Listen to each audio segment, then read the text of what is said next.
দেশের ইতিহাসে সরকারি চাকরিজীবীদের জন্য এটি একটি অত্যন্ত স্মরণীয় দিন।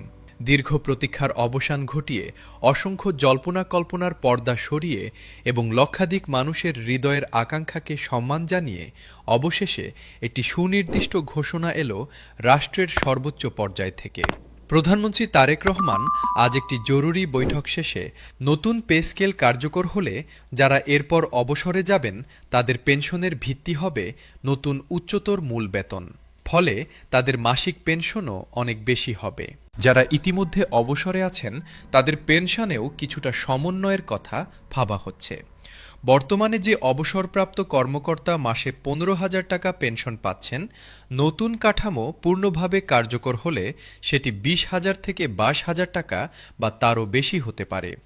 জীবনের শেষ প্রান্তে এই বাড়তি আয় একটি পরিবারের মর্যাদাপূর্ণ এবং স্বাচ্ছন্দ্যময় জীবনযাপনের জন্য অপরিহার্য। পদোন্নতির বিষয়টিও এই প্রসঙ্গে আলাদা গুরুত্ব বহন করে।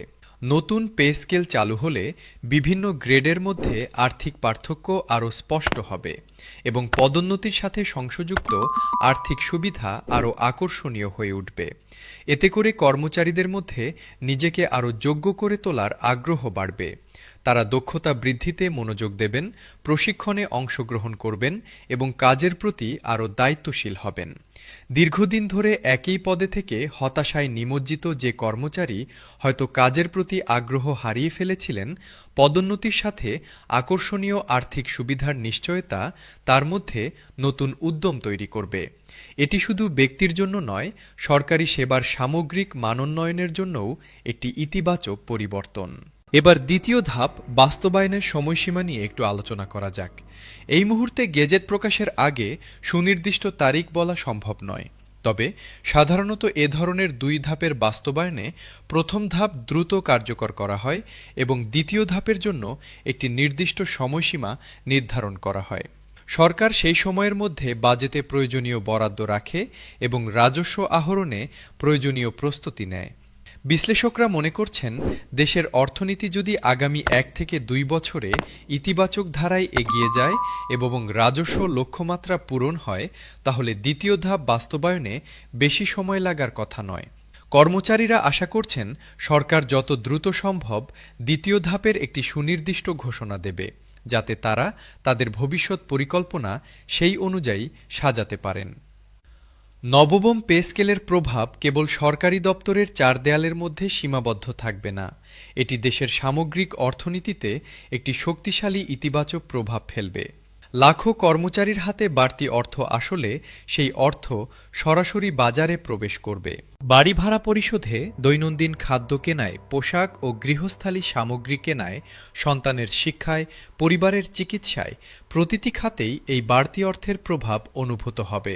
বাজারে চাহিদা বাড়লে উৎপাদন বাড়বে, ব্যবসা বাণিজ্য চাঙ্গা হবে, নতুন কর্মসংস্থান তৈরি হবে এবং সামগ্রিক অর্থনীতিতে একটি ইতিবাচক চক্র তৈরি হবে। অর্থাৎ নবম পে স্কেল শুধু সরকারি কর্মচারীদের জীবন পরিবর্তন করবে না, এটি পুরো দেশের অর্থনৈতিক গতিকেও ত্বরান্বিত করবে। সরকারি চাকরিতে মেধাবী প্রজন্মের আকর্ষণ বৃদ্ধির বিষয়টিও এখানে উল্লেখযোগ্য। বিগত কয়েক বছরে একটি প্রবণতা লক্ষ্য করা গেছে যে অনেক মেধাবী তরুণ তরুণী সরকারি চাকরির পরিবর্তে বেসরকারি খাত বা বিদেশের দিকে ঝুঁকছেন। এর পেছনের একটি বড় কারণ হল সরকারি বেতন কাঠামো তাদের প্রত্যাশার সাথে সঙ্গতিপূর্ণ ছিল না।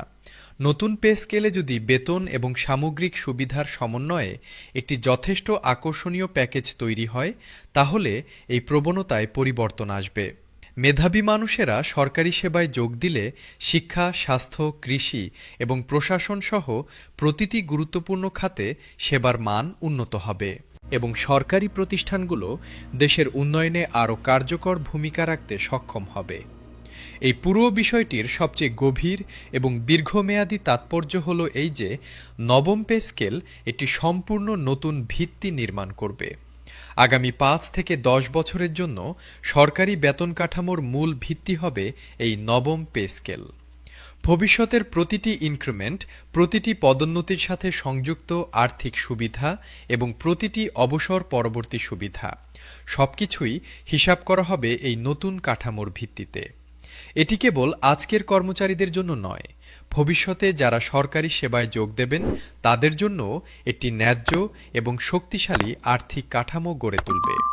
এই দৃষ্টিকোণ থেকে নবম পে স্কেল একটি প্রজন্মান্তরী সিদ্ধান্ত, যার প্রভাব বহু বছর ধরে অনুভূত হবে।